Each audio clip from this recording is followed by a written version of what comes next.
Hi, it's Katrina. Number 9. Human skeletons.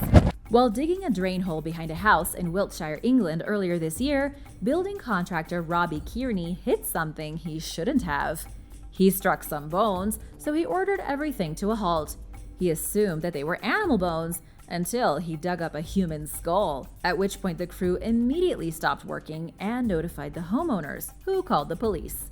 Forensic experts came in and tentatively identified one skeleton and then another. There were 3 adults and 1 child among the remains, which they think may date as far back as the 5th century during the early medieval period.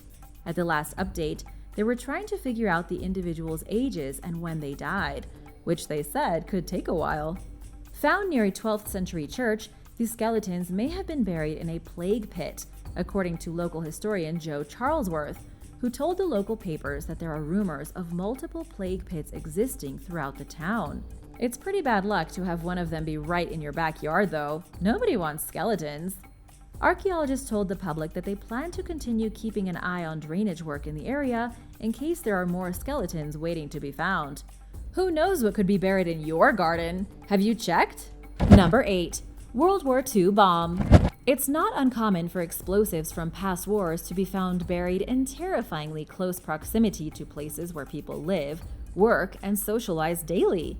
A humongous 550-pound World War II-era bomb was recently discovered during a community cleanup event in the Australian coastal town of Barwon Heads.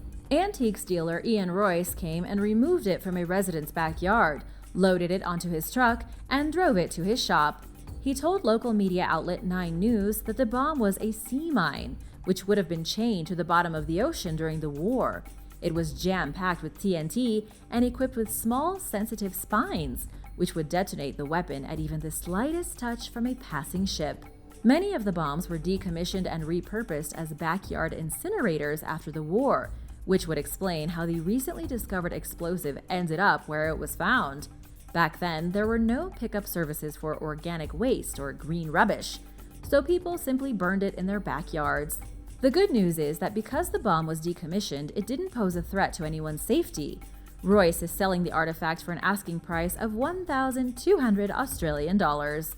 But not all World War II explosives that turn up in populated places are safe to go near. In Orlando, Florida, thousands of homes were built over a military bombing range that was riddled with bombs. Residents first learned about this in 2007, when an explosive was found near the running track at a local middle school. Since then, over 400 live bombs and rockets have been found on the school's property and in people's backyards. The Army Corps of Engineers carried out a $10 million cleanup. There is still a chance that someone could stumble upon a live explosive, but at this point it's unlikely. Still, would you want to take your chances? Number 7. Largest ever Anglo Saxon coin hoard. While metal detecting outside his home in East Norfolk, England in 1990, an amateur treasure hunter found an old coin. Over the next 30 years, he amassed 131 more pieces on his property, amounting to what's being described as the largest ever Anglo-Saxon coin hoard ever discovered. That's a lot of patient dedication to the hobby. 30 years? It rivals the size of the famous Sutton Hoo hoard, which has more gold but fewer coins. Most of the coins are Frankish tremises dating back between 580 and 630 AD. The collection also consists of 9 larger Roman coins called solidi, as well as some gold jewelry and pendants.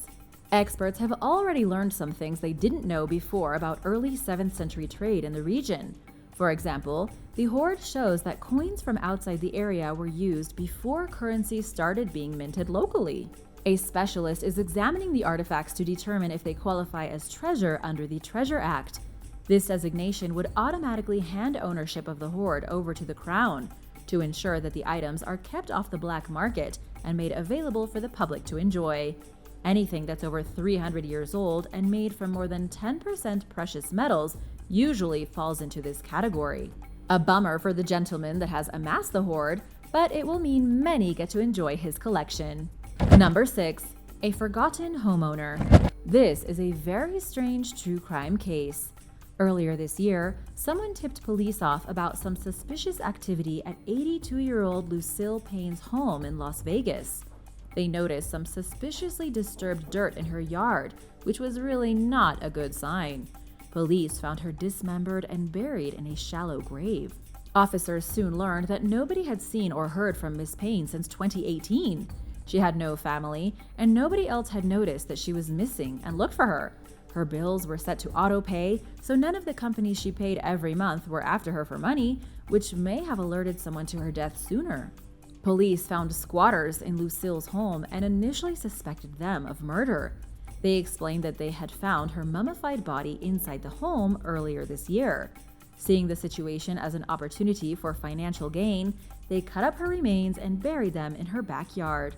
These shameless freeloaders lived in Lucille's house while draining her bank account, and they sold some of her belongings, including her car. Neighbors told local news that the house had seemed vacant for a few years, and that they had heard digging in the yard in recent weeks. The squatters haven't been charged in the case, but the possibility is still on the table. Even if they didn't murder Lucille, they allegedly committed fraud and disposed of her body in an unlawful way.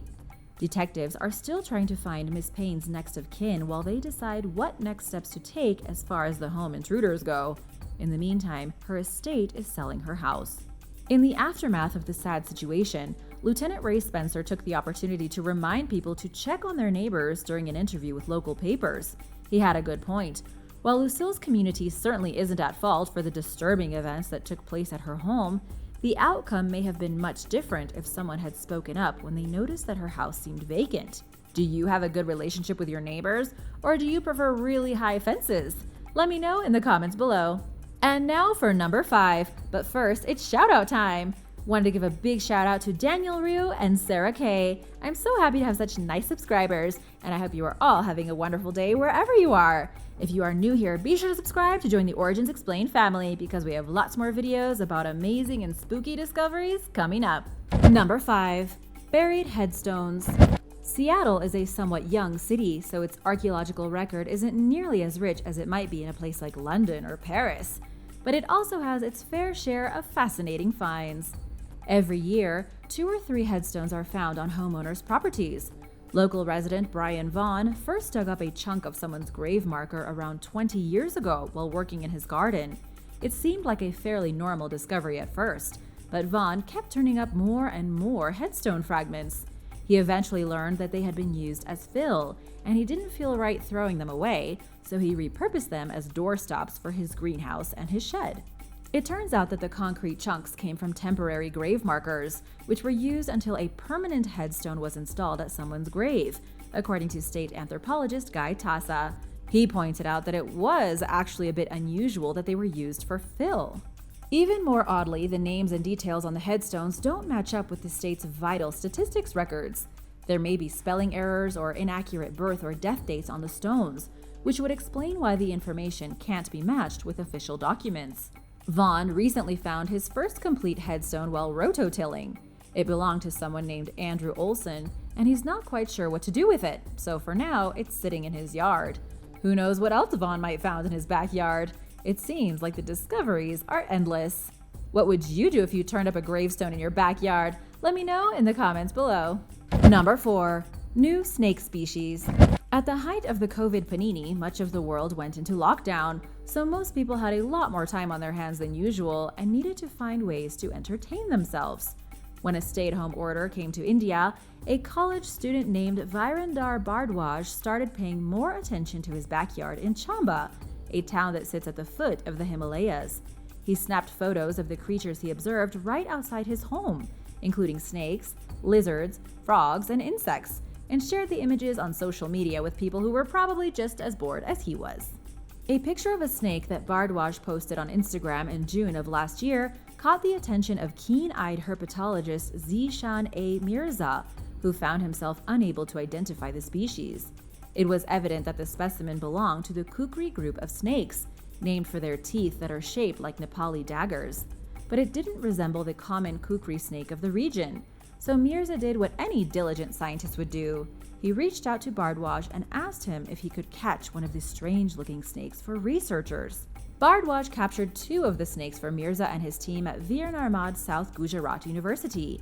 They confirmed through a series of tests that it was a new species of kukri snake, which has since been named Oligodon churahensis.